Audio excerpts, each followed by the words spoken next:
thank you, Jonathan, for those kind remarks. In terms of the last speaker, Chris, the artificial tornadoes, I think some of my fellow colleagues in the forecasting group might have some questions to ask on that, of creating more weather problems for us than we already have. So thank you for that. Today is really about just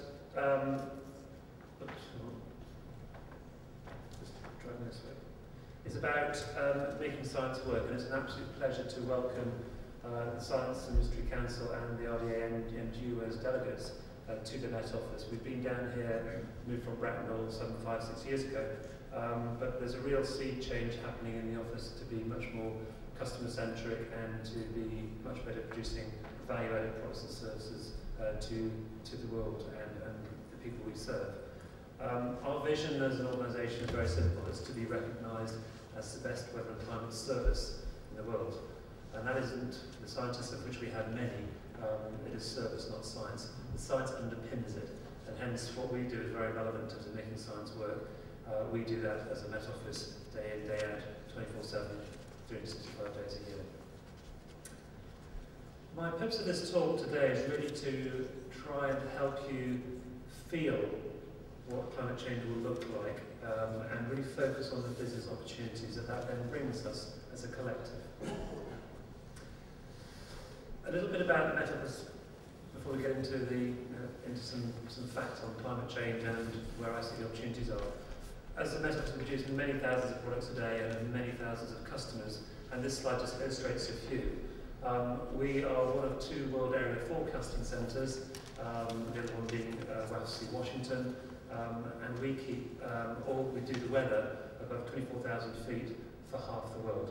So if you are flying on a plane from eastern seaboard of America through to Australia, that plane will be flying with a Met Office forecast to keep it safe and efficient, finding the right jet stream, avoiding the relevant hurricanes or artificial tornadoes that may exist on the way. So that's a key element. That business is very efficient. It runs with 3 people, 3 forecasters on 24/7 in a roster. So that is as efficient as we can get it, and a real value-added service to everybody. A little bit more about, we do a lot with utilities. I've got a slide which I won't say much more about, but we are very ingrained in the utilities business, demand forecasting for the weather and the future weather, so they can get the forecasts and get the oil and gas to us and electricity in the right place at the right time. A little bit on the left-hand side there in terms of the media business, we look after BBC ITV in terms of all the media providers that do presenting of the weather.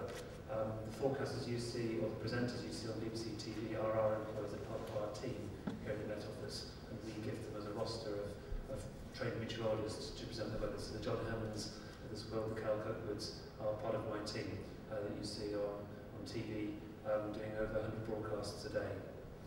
A little bit on leisure, yes we do BBC, we do Wimbledon, we've also just won the business which was competing for the first time to win the weather contract for the Olympics in 2012. That was an open tender which we and were successful in winning.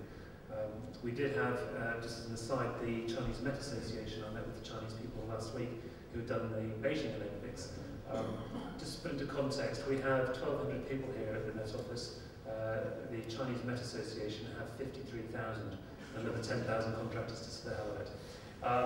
And you saw the weather there. It is a very different weather scenario out in Beijing in the summer.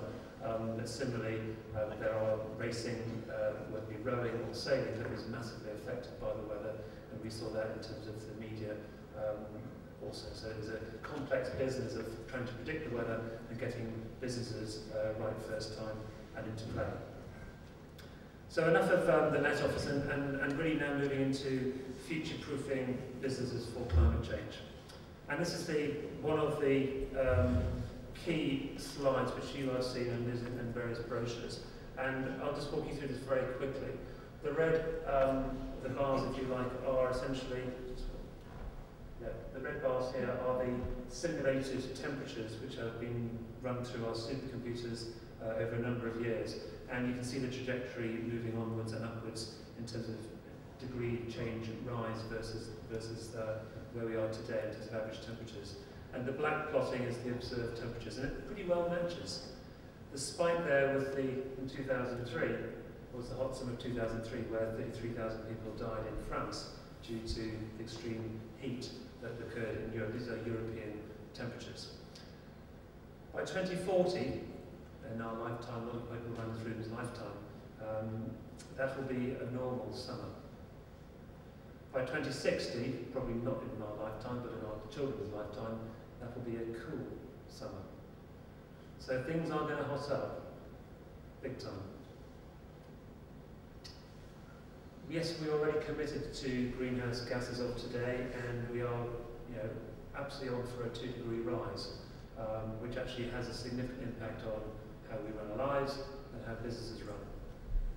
If we don't get hold of climate change and do the things which we talked about this morning, we're in for a 3 or a 4-degree temperature rise.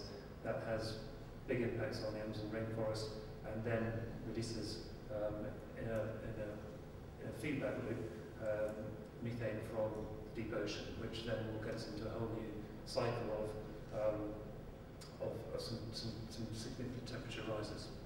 So we are committed to making a difference to this, and the Copenhagen work next week will be critical to grab this and do something positive about it as a collective global community. To take you to what this really means, I'm going to take you to 2020 now. And in a typical summer month in the UK city, this could be London, it could be Bristol, it could be Exeter, you will see a range here which will show a between 5 and 10 degree temperature rise on a daily max. So where we'd be typically saying early low 20s here at Exeter, say in a June and July day, having just watched Wimbledon, that's going to be in the low 30s. And we will also have extremes of days. We will have very, very hot days, which will take it up another extreme, another notch, which will mean roads will melt. But more importantly, as our speakers this morning talked about, yes, we can put transformers on the top of our roofs and get it plumbed in by the local plumber. But unless that transformer, that transducer, is not future-proofed for surviving the temperatures that will be upon us, then there's going to be a lot of rework. There's going to be a lot of plumbers busy putting in new transformers because they haven't been future-proofed for the increased temperatures which will occur. The office is really focused on bringing this message to life and working with a lot of our customers on what we do on a day-in, day-out basis and what is the weather going to be like by Friday in terms of demand forecasting, through to the adaptation and the mitigation and the regulations that will then help